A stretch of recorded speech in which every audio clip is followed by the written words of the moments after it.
जज़ाम के मर्ज़ बारे आगाही और इलाज मुआवजे की सहूलियात जानने के लिए सच का सफ़र जारी है। एक बार फिर से आपको मैरी एडलिन लेप्रेसी सेंटर लिए चला जा रहा हूँ, जहाँ वो ख़वातीन और हज़रात हमारे मुंतज़िर हैं जो जज़ाम के मर्ज़ के बाद ना सिर्फ इलाज मुआवजा करवाना चाहते हैं बल्कि ज़िंदगी की तरफ लौट आना चाहते हैं और मुआशरे का एक कारआमद पुर्जा बनना भी चाहते हैं।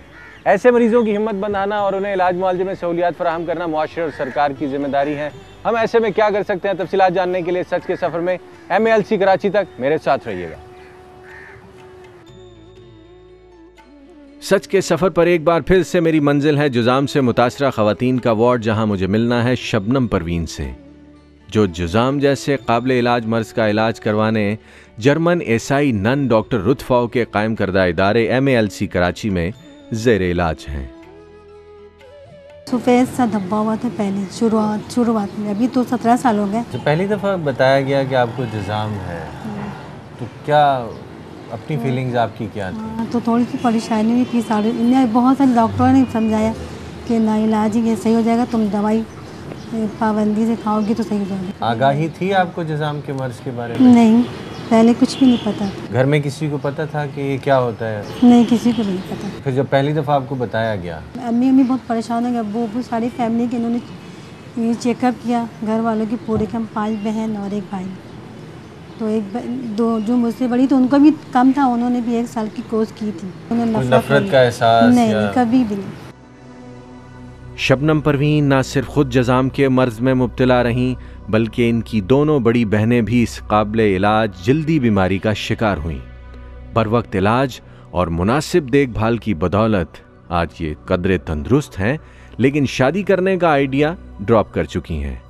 क्या किसी काबिल इलाज बीमारी के मरीज को घर बसाने का कोई हक नहीं? शादी आपने सिर्फ इस वजह से नहीं की कि जुज़ाम हो गया? हाँ, बीमारी की वजह से कुछ वजह ये भी थी, इसीलिए नहीं। अब इलाज आपका किस स्टेज पे है? अभी तो मेरे इलाज तो ख़त्म हो गई, लेकिन अंसर की वजह से मुझे कभी कभी आना पड़ता है 6 महीने के बाद, कभी 3 महीने में, 4 महीने में।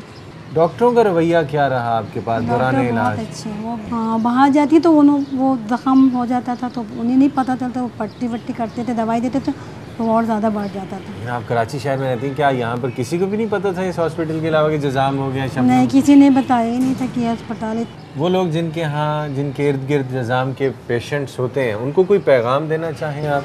यही पैगाम देना चाहती हूँ कि वो डरे नहीं, अपना इलाज करें तो सही हो जाएगा। लोग डर जाते हैं बहुत, काफ़ी लोग डर जाते हैं, नफरत भी तो करते हैं ना बहुत सारे जो होते हैं। ये ठोकर लग जाता है, पाँव सुन होता है, पता नहीं चलता ना। अभी इनमें महसूसात है, यानी मैं हाथ लगाता हूँ तो फील होता है कि, और यहाँ भी फील ऐसे ही है? हाँ, पता तो चलता है। नाम इब्राहिम खान, उम्र 55 साल, पेशा दर्जी, सकना ज़ोब, सूबा बलोचिस्तान। कैफियत जज़ाम से मुतासरा माजूर शख्स। बीमारी से माजूरी तक हिम्मत और लगन की एक दास्तान है ये शख्स। इब्राहिम खान की कहानी, इनकी अपनी जुबानी। मरज़ मेरा है जज़ाम का बीमारी है मेरा, लेकिन तकरीबन 10-15 साल मुझे बिल्कुल पता नहीं चला था कि मैं बीमार हूँ या नहीं, क्योंकि वो इलाका जो है देहात है, वहाँ पे अस्पताल नहीं है, डॉक्टर नहीं थे। तो काफ़ी अरसे यहाँ पे दम कराओ, यहाँ पे ज़ियारत कराओ, यहाँ पे डॉक्टर के पास जाओ, हाकिम के पास जाओ, किसी को ये पता नहीं चला कि ये कौन सी बीमारी है। तो तकरीबन 1975 में इस इलाज का जो है पता चल गया कोयटे में सिविल अस्पताल से। सरकारी अस्पताल से आपको? यानी सरकारी अस्पताल से पता चला। प्राइवेट भी इलाज करवाया आपने? प्राइवेट इलाज किया लेकिन कुछ फ़ायदा नहीं है। जब आपको पहली बार लाला पता चला कि जुज़ाम हो गया है तो अपनी हालत क्या थी? हालत ये थी कि ये जो जिस्म की जैसा हाथ है या कलाई है, बाजू वगैरह है, ये सून हो जाते थे। ऐसे अड़ोस पड़ोस में जो हमारी साथी थे, जाने वाली थे, तो उसके साथ जो मजाक कर रहे थे तो ऐसे चूक लगाता था, तो इस तरीके हमको चोट नहीं लगता था। मैं ये महसूस करता था कि ये बहादुर हूँ, मुझे चोट नहीं लगता है, मुझे मतलब। और आपके जहन में भी नहीं था कि ये बीमारी हो सकती है? नहीं, मेरे जहन में भी नहीं था और किसी ने बोला भी नहीं है। बस ये था कि हाथों में कुछ कमजोरी है या उंगलियों में टेढ़ा होना शुरू हो गया, न जख्म था, न कुछ था, लेकिन सून से शुरू हुआ। जब आप हॉस्पिटल में दाखिल होते हैं, आप किसी भी हॉस्पिटल में जाएं तो वहाँ पर आपको लगेगा कि शायद पूरे मुल्क के लोगों को वही बीमारी है। तो हमारे यहाँ भी लोग आकर थोड़े से परेशान हो जाते हैं कि ये किस तरह के मरीज़ नज़र आ रहे हैं। तो उनमें से कई लोग ऐसे होते हैं कि जिनकी मर्ज़ की तशख़ीस शायद 1960 में हुई हो, शायद 1970 में हुई हो। उस वक़्त इतनी मुनासिब तशख़ीस नहीं थी, इतना बेहतर इलाज नहीं था, तो उनकी बीमारी की मुकम्मल तौर पर रोकथाम नहीं हो सकी और उनमें वो जो कमज़ोरी या माजूरी का असर नज़र आ रहा है वो नज़र आता है।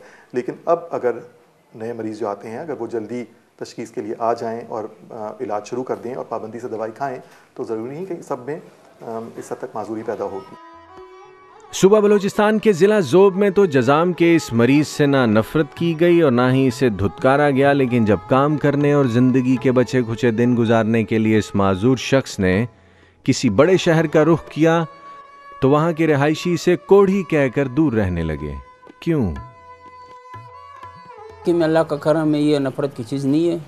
वो चीज़ें यहाँ पे मैंने सुना भी है और बहुत अफसोस की बात है कि इस बीमारी से लोग नफ़रत करते हैं। बलूचिस्तान में कोई नफ़रत नहीं करता? हमारे इलाके में नहीं करता, हमारे इलाके में ये बिल्कुल, बल्कि ये बीमारी वहाँ पर बिल्कुल न होने के बराबर है, कम है, ज़्यादा नहीं है। जब आप कराची आ गए तो यहाँ बता रहे हैं रिश्तेदार भी हैं, अजीज़ भी हैं आपके, उन्होंने कोई आपसे नफ़रत का इजहार या दूरी का आपको नहीं, अल्लाह का करम है वो कोई चीज़ हमारे साथ नहीं हुआ। लोगों के साथ होते हैं, लेकिन ये डॉक्टर हज़रात जो है इन लोगों ने बहुत कोशिश किया, लोगों के जहन से ये नफ़रत निकालने की कोशिश की है कि भैया ये बीमारी न लगने वाली बीमारी, ये इलाज के काबिल बीमारी है। और मैंने अपने आंखों से देखा है और वो लोग अपने बिल्कुल पड़ोस में रहते हुए देखा है कि बहुत तकलीफ़ वाली बीमार थे, शिद्दत में थे, लेकिन जब उन लोगों ने इलाज शुरू किया बिल्कुल अल्लाह के करम से वो तंदुरुस्त बे हो गए और आजकल यकीन करें वो डॉक्टर भी हैं। इब्राहिम खान की कहानी यहाँ ख़त्म नहीं हुई। जब इर्द गिर्द के लोग सताने लगे और इब्राहिम कभी घबराने लगा तो उस वक्त में डॉक्टर रुतफ़ा ने इसका बाकायदा इलाज शुरू किया और जज़ाम के मरीज़ की ज़िंदगी में एक नया मोड़ आ गया। पूरा ख़ानदान में एक मैं बीमार हूँ, बल्कि अभी भी बीमार नहीं हुआ। तकरीबन 75 में मैंने इलाज शुरू किया, 86 में ये इलाज ख़त्म कर दिया इस अस्पताल की। अभी आपकी सेहत कैसी है? अभी शुक्र अल्हम्दुलिल्लाह बिल्कुल सही। ये जो माजूरी आपके सामने है ये माजूरी थी है। अभी हम देख सकते हैं क्या है आपके? ना ये हाथों में कुछ कमजोरी था, सुन हुआ। अभी इसमें एहसास है? नहीं, अंगुलियों में है थोड़ा सा। ये मेरे हाथ आपको महसूस हो रहे हैं? हाँ। और ये टांग कट गई आपकी? ये टांग कट गई है। इब्राहिम खान ने जज़ाम के मर्ज़ का इलाज जारी रखा और कटी हुई टांग के बावजूद किसी के सामने हाथ नहीं फैलाया और बीवी बच्चों की किफ़ालत मेहनत मजदूरी करते हुए करता रहा। वसाइल की कमी के बायस औलाद को तालीम तो ना दिलवा सका, लेकिन रिज़्क़ हलाल कमाने की तरबियत और हुनर इसी हालत में उन्हें ज़रूर सिखा दिया। ये तकरीबन 81 की बात है। 81 में मैंने माजूरों के इदारे में यह काम सीखा, दर्जी का काम।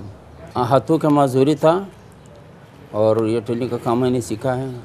तकरीबन ये 35 साल 34 साल से गुजर गए इस अरसे। माशाल्लाह। एक तो मजदूरी करते हैं, किसी लौंडे के मार्केट में किसी के साथ काम कर रहे हैं, और एक बच्चा जो है इस अस्पताल में जो गाड़ियों का वर्कशॉप है यहाँ पे काम सिखाने के लिए मतलब इन लोगों ने दाखिल किया।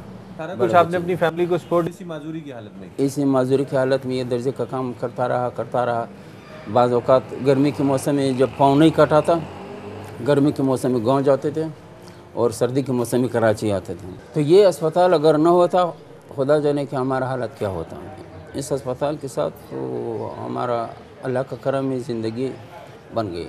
जज़ाम के मरीज़ों को ये मायूसी नहीं होना चाहिए कि भाई मैं बीमार हूँ, मेरा इलाज नहीं होगा या मेरा बीमारी किसी को लगेगा, ये बिल्कुल ख़तरे की बात नहीं है। सरकार को क्या करना चाहिए जज़ाम के मरीज़ों के लिए? जैसे ये काम कर रही है, तकरीबन 34 साल से मैं ये इदारा जानता हूँ, इस अस्पताल को। अगर इस तरीके से काम करेंगे तो ना मेरे ख्याल में ना पूरा पाकिस्तान में एक मरीज़ मिलेगा आपको, न कोई इसमें कर्जदार मिलेगा, न कोई बेरोज़गार मिलेगा।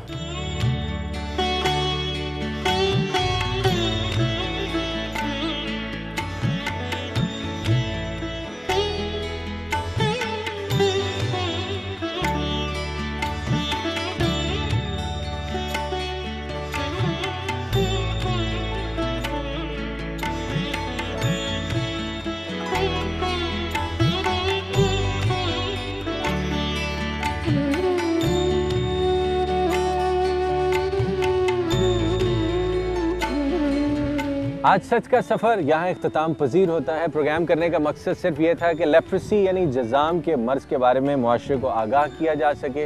वो लोग जो इस मर्ज़ में मुब्तला हैं, मुतासिर हो चुके हैं, उनको इलाज मुआलजे के मामलात में गाइड किया जा सके। बहुत सारी चीज़ें आपने यकीनन इस प्रोग्राम से सीखी होंगी। मैंने जो सीखा आपसे शेयर करना चाहूँगा। सबसे पहली बात ये कि मैं जर्मन ईसाई नन डॉक्टर रुथ फाउ का तहे दिल से मशकूर हूँ। उन्होंने पाकिस्तानी मुआशरे के लिए बहुत खिदमत की, पाकिस्तान में लेप्रेसी सेंटर कायम किया और आज 157 से ज़ायद जज़ाम से मुतासरा अफराद के लिए सेंटर्स मुल्क भर में काम कर रहे हैं। इसके अलावा जो सबसे अहम बात मैंने सीखी कि लेप्रेसी यानी जज़ाम के किसी भी मरीज़ को कोढ़ी कहकर ना तो उसे धुतकारना है और ना ही खुद को दूर रखना है। इंसानी कदरों से मुज़य्यन मुआशरे अपने मरीज़ों को मरने के लिए तन्हा नहीं छोड़ा करते, बल्कि अपनी मजबूत बाहों में उन्हें समेट लिया करते हैं। सोचिएगा ज़रूर एंड कुछ कीजिएगा भी ज़रूर। And just take good care of yourself always. अस्सलाम वालेकुम।